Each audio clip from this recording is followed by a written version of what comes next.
Welcome back to another video. Today I'm going to be going over another 10-team PPR mock draft. This time we are going to be picking out of that number 7 spot. Please leave a comment if you find some tactics that you use or strategies that I should implement. If you enjoy the content, please leave a like, comment, and subscribe.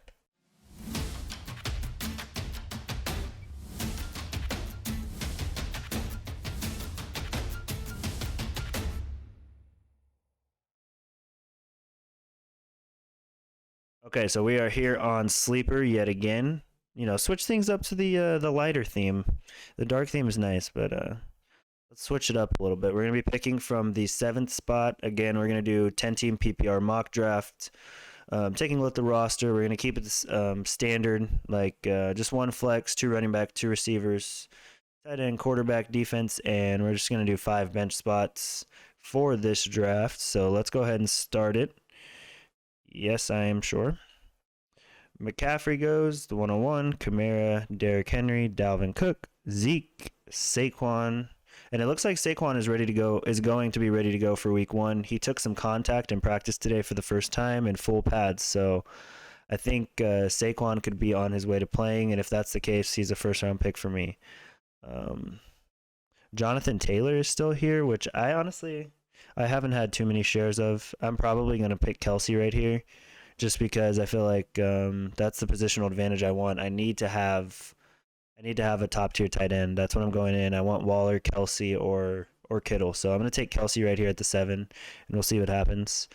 After Kelsey goes Jonathan Taylor, Nick Chubb, Tyreek Hill, Aaron Jones, Devontae Adams, and it's back on me at the 2-4.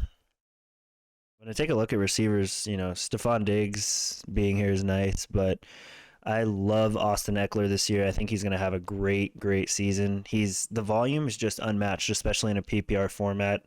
I'll take Eckler. Now having the offensive coordinator from New Orleans, who, you know, Alvin Kamara has done pretty well in fantasy. So I think you're going to see something similar. After Austin Eckler goes Diggs, Najee Harris, Calvin Ridley, DeAndre Hopkins, DK Metcalf, Joe Mixon, and then the two tight ends to start the 3rd with Kittle and Waller. Antonio Gibson in the 3rd. I would love that. I don't typically start out with 2 running backs in the early rounds, but if Gibson is there in the 3rd, I would definitely snag him. And I would consider Clyde as well. But now I'm here. Justin Jefferson is still on the clock. To me, that's a no-brainer. I'm going to go with Justin Jefferson.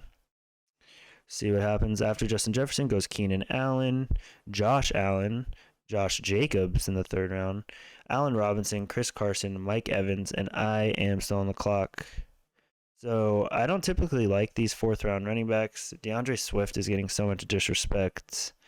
Lions are concerned about DeAndre Swift's availability for week 1. He's dealing with that groin injury. So not good news for him, but in the 4th round, I like the value there. At the receiver position, Julio Jones, no, that's way too high for me. I like Amari Cooper more than him. I like CeeDee Lamb more than him. I like a lot of these guys much more than him. Shoot, I'm gonna go a different approach and go with my go with the running back right here. Let's see what happens. I'll take DeAndre Swift. So looking at the team, we've got Austin Eckler, DeAndre Swift. At my running backs, my wide receiver 1 is Justin Jefferson, and then my tight end is Travis Kelce. Right after Swift goes Kyle Pitts, David Montgomery, James Robinson, Lamar Jackson, Kyler Murray. Yeah, I'm not taking my quarterbacks in the 4th. So if this is how the draft ends up going, I'm fine with that. I'll take like a Stafford or take a shot at the end. Robert Woods, CeeDee Lamb, and Chris Godwin all go in the 5th round. I don't think that's going to happen in most of your drafts, so I would not expect that to happen. I have Cooper Kupp still here, and I'm really high on Cooper Kupp. I feel better about Cooper Kupp than I do Robert Woods, just to be honest with you, because he has that touchdown upside. So I'm going to go with Cooper Kupp and try and get that stack later in the draft with Stafford, and we'll see what happens. DJ Moore goes literally a pick before me. That would have been perfect, but I am not going to be mad about getting Tyler Lockett in the flex spot there. Yeah, so taking a look at the roster right here, you know, things are shaping up nicely. If this was my team, I'd feel really good about this. DeAndre Swift is kind of my, my he has to hit for me to succeed. So we'll see how the draft continues to go. Mike Davis falls to me. He's somebody I don't want to draft just because he's one of those guys who, they have he probably has a safe floor, but he's not going to go out and win you your league. And in these rounds, I'm looking for guys that can do that for me. I need supreme upside. So a guy like T. Higgins is beautiful right here. I'll take T. Higgins with my 7th pick right here. And if it comes back to me and Mostert is still on the board in the 8th, I like that as well. Mostert is kind of a lottery ticket to me because he's here in the 8th round, and he's all he needs. If he gets 12 to 15 touches a game, one of them is going to break off big for a touchdown. So really in on Raheem Mostert at where he's getting drafted right now.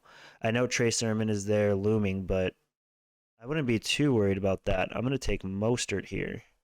Okay, so after that Mostert pick, Cortland Sutton goes, Chase Edmonds, Jalen Waddle, Noah Fant, Jerry Jeudy.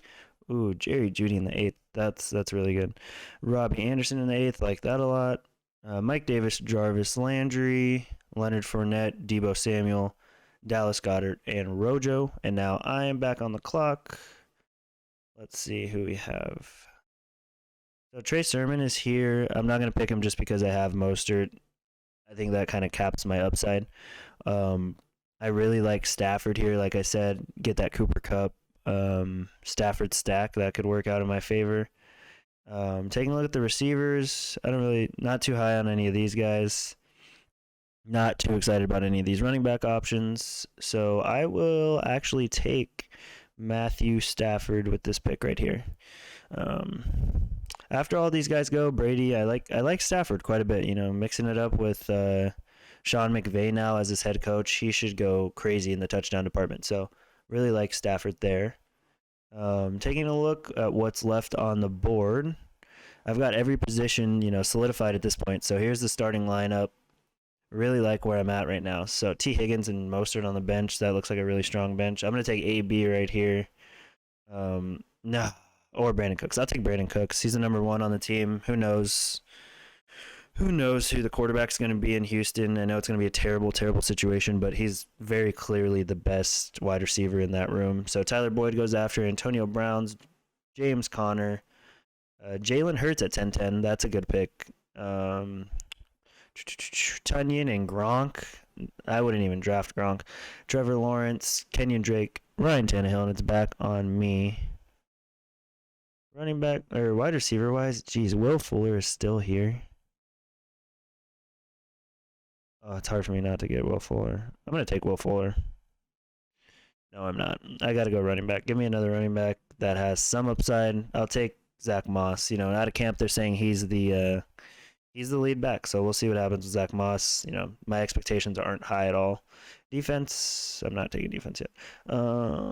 Will Fuller with my last pick is so crazy. I'll take Will Fuller. He's suspended a game, but I'm not going to need him right away anyways. So that's fine. I will take Will Fuller.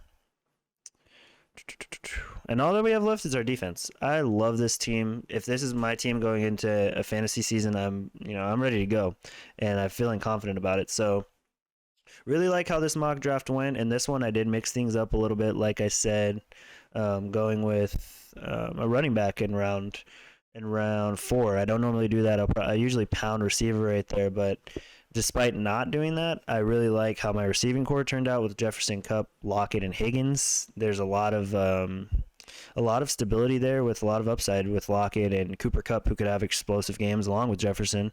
And then I have the best tight end in the game. I have Eckler and Swift as my running backs. Swift can be a league winner, and I really like his outlook. The groin injury is really annoying, but whatever. And the bench looks good. T. Higgins, Mostert, Brandon Cooks, Zach Moss, and Will Fuller. And that's going to do it for this PPR mock draft. If you enjoyed this content, please leave a like, comment, and subscribe.